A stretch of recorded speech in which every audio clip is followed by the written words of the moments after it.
Hello friends, आपका बहुत बहुत स्वागत है। और आज देखेंगे कि कितने लोग अपने मस्तिष्क की शक्ति को पहचानते हैं। आप आज से पहले अपने विचारों के बारे में जागरूक हो या ना हो, लेकिन अब तो आप जागरूक हो ही चुके हैं। जितने भी पिछले वीडियोस में आपने जो भी अपने मस्तिष्क की शक्तियों के बारे में सुना, अब आप रहस्य जान चुके हैं और गहरी नींद से जाग रहे हैं। अब आप जागरूक बन रहे हैं ज्ञान के बारे में, नियम के बारे में, उस शक्ति के बारे में जो आपके विचारों में है। कोई भी चीज़ लॉ ऑफ अट्रैक्शन के नियम से परे नहीं है। आपकी जिंदगी आपके प्रबल विचारों का आईना है। इस धरती पर मौजूद सारे जीवित प्राणी आकर्षण के नियम के माध्यम से ही काम करते हैं। इंसानों के पास दिमाग है, विवेक है। वे अपनी स्वतंत्र इच्छा का प्रयोग करके अपने विचार चुन सकते हैं। उनके पास निर्णय करने और अपने मस्तिष्क विचारों से अपने जीवन का निर्माण करने की शक्ति होती है। अपने जीवन का निर्माण करने की सारी शक्ति आपके पास मौजूद है, क्योंकि इस समय आप यही सोच रहे हैं। अगर आपके मन में नेगेटिव विचार हों जिनको साकार होने पे आपको कोई बेनिफिट नहीं होगा, तो आप इसी समय उस विचार को बदल सकते हैं। आप अपने पुराने विचारों को मिटाकर उनकी जगह पर अच्छे विचार रख सकते हैं।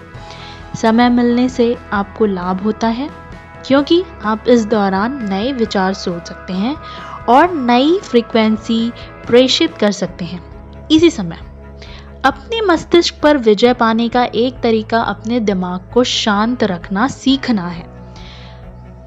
अब अच्छी खबर यह है कि आपको घंटों साधना करने की जरूरत नहीं है। शुरुआत के बस 3 से 10 मिनट काफी हैं। इतने भर से ही आपको विचार पर नियंत्रण हासिल करने की अविश्वसनीय शक्ति मिल सकती है। अपने विचारों के बारे में जागरूक बनने के लिए आप यह संकल्प भी कर सकते हैं, मैं अपने विचारों का मालिक हूँ।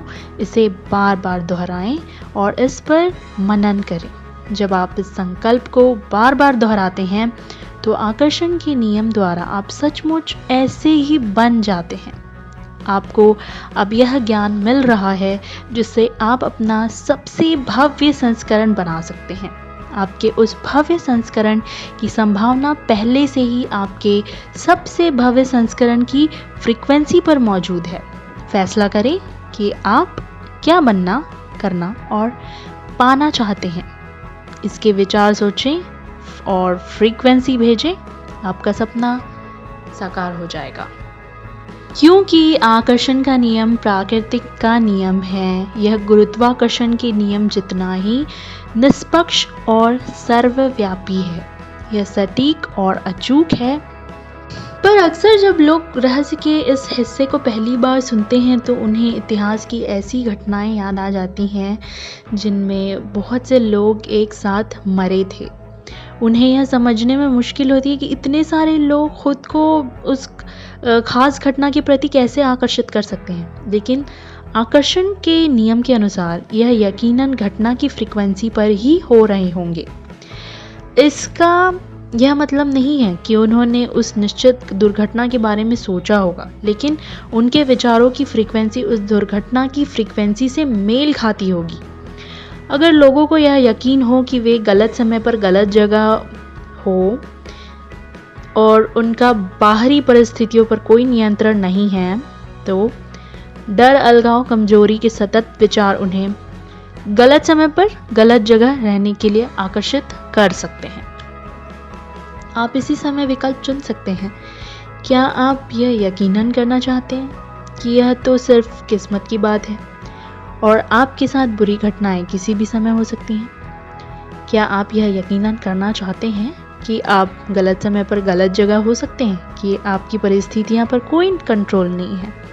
या आप यह यकीनन करना और जानना चाहते हैं कि आपकी तकदीर आपके हाथ में है और आपकी ज़िंदगी में सिर्फ अच्छी चीज़ें ही आ सकती हैं क्योंकि आप उन्हीं के बारे में सोचते हैं? आपके पास विकल्प, ऑप्शंस अवेलेबल हैं और आप जो सोचने का चुनाव करेंगे वही आपके जीवन का अनुभव बन जाएगा।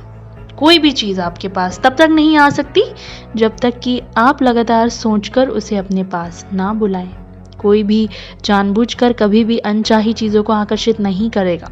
रहस्य जानने के बाद आप यह आसानी से समझ सकते हैं कि आपके या दूसरे लोगों के जीवन में कुछ अनचाही घटनाएं कैसे हुई होंगी, सिर्फ इसलिए क्योंकि हम अपने विचारों की महान रचनात्मक शक्ति से अनजान थे। धन्यवाद।